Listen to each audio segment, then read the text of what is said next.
इस खबर के प्रायोजक हैं नोएडा सिटी सेंटर 150। उत्तर प्रदेश की राजनीति में दिन प्रतिदिन हलचल मची हुई है। विपक्षी दल बिखरते जा रहे हैं। राष्ट्रपति चुनाव में एनडीए उम्मीदवार द्रौपदी मुर्मू का समर्थन करने के बाद ओम प्रकाश राजभर को अब राज्य सरकार ने वाई श्रेणी की सुरक्षा दी है।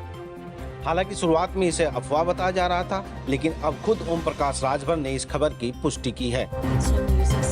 अब सरकार के इस फैसले के बाद राजभर की घर वापसी की खबरें चल पड़ी हैं। आधिकारिक सूत्रों के अनुसार उत्तर प्रदेश शासन के गृह विभाग के संयुक्त सचिव विनय कुमार सिंह की ओर से अपर पुलिस महानिदेशक सुरक्षा को भेजे गए पत्र में कहा गया है कि गाजीपुर जिले के जौहराबाद क्षेत्र के विधायक और सुभाषपा अध्यक्ष ओम प्रकाश राजभर को राज्य स्तरीय समिति की आगामी बैठक में होने वाले निर्णय की प्रत्याशा में वाई श्रेणी की सुरक्षा अंतरिम रूप से प्रदान कराए जाने का निर्णय लिया गया है। उन्होंने इस मामले में एडीजी से औपचारिकता पूरी करने की अपेक्षा की है। 2022 के यूपी विधानसभा चुनाव में राजभर ने समाजवादी पार्टी के साथ गठबंधन करके चुनाव लड़ा और 6 सीटें जीती थी।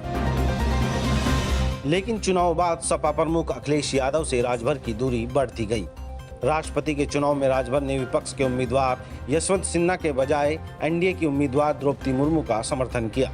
2017 के विधानसभा चुनाव में राजभर ने भारतीय जनता पार्टी के साथ गठबंधन में चुनाव लड़ा था और योगी आदित्यनाथ के नेतृत्व गठित पहली सरकार में मंत्री पद की शपथ ली थी।